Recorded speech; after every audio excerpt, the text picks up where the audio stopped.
Today we'll give it a go for a sword you may not know, the LangesMesser.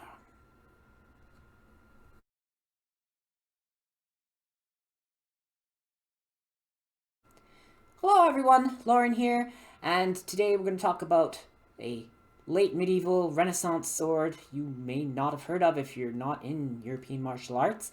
This is the LangesMesser, which means long knife, but it's a sword. You could also have LangesMesser, and a really big version could be a Kriegsmesser, which is a war knife, but it most definitely is a sword. But look at that. It is a sword built the same way as a knife. And we'll jump right in and we'll just talk about, hey, look at that. Look at that handle. Look at it.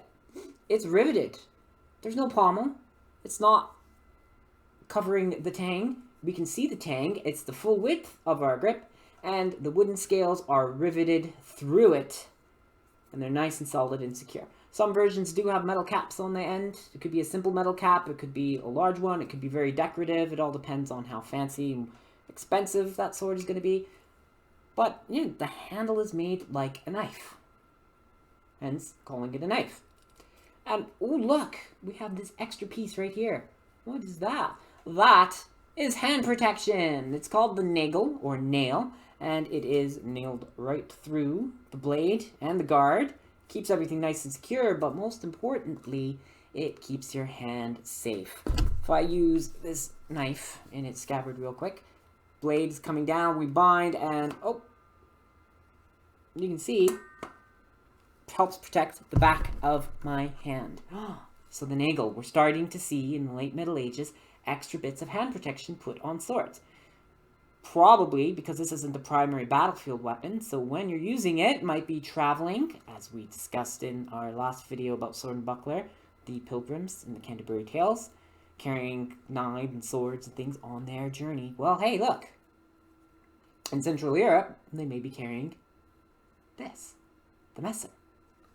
So we have nagel, we have extra hand protection, because we probably won't be wearing a whole bunch of armor while we're using it.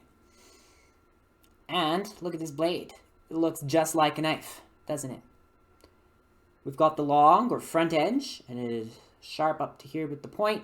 And then we do have the back or the short edge is sharp to about there. Right about there, we've got it sharp as well. So you can deliver those quick back edge cuts as well as the big long cuts with the front edge that we know so well from movies and TV shows. But we don't hold this sword with two hands. We don't. We hold it with one hand. It is a single-handed sword. Which leads us to think, hey, well, why do you have such a long handle if you don't hold it with two hands? Well, the simple answer is wrestling. We wrestle with this big knife-made sword. If I'm fighting and I am bound with the opponent, I can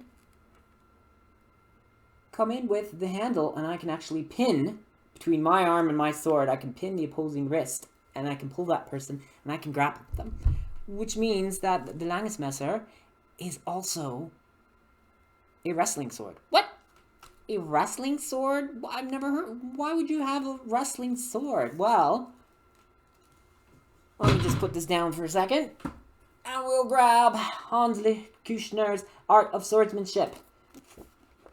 So this is a printing of information from his 1482 manual, all about using the messer in combat.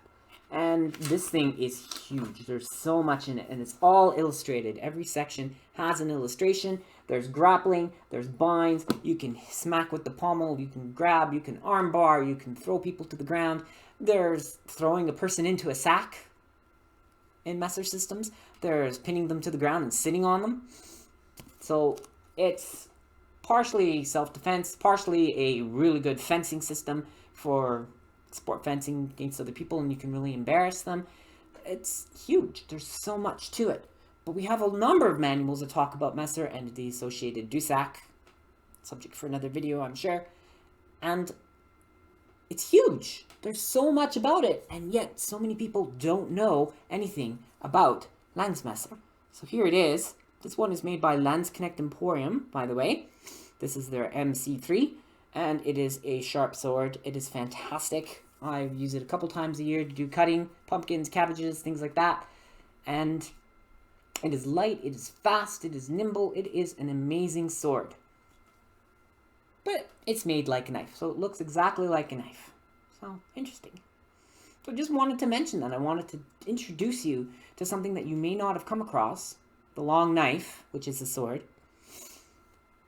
And yeah, if we expand, if we can get more of these actual medieval items out there, into games, into stories, into movies, we can look at all these cool things that we have from the real world, and we can use them.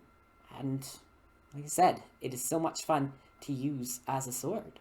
No, I'm not the Messer expert. I have friends that are. I've taken classes with them. I've ended up thrown into a sack during the drills, as well as throwing other people into a sack. If you're in European martial arts, you understand Messer and being put into a sack, because you wrestle and grapple while using this sword as much as anything. That's pretty cool. So yeah, the LangesMesser. There it is. So thank you very much for watching the video. Do remember to like, subscribe. You can hit the notification bell if you want to know when I post another one of these videos. And you can even share it with your friends if you think they would like to get some more information on medieval and early Renaissance arms and armor, because that's the plan of the channel. And I hope that all of you have a fantastic day and keep messering around.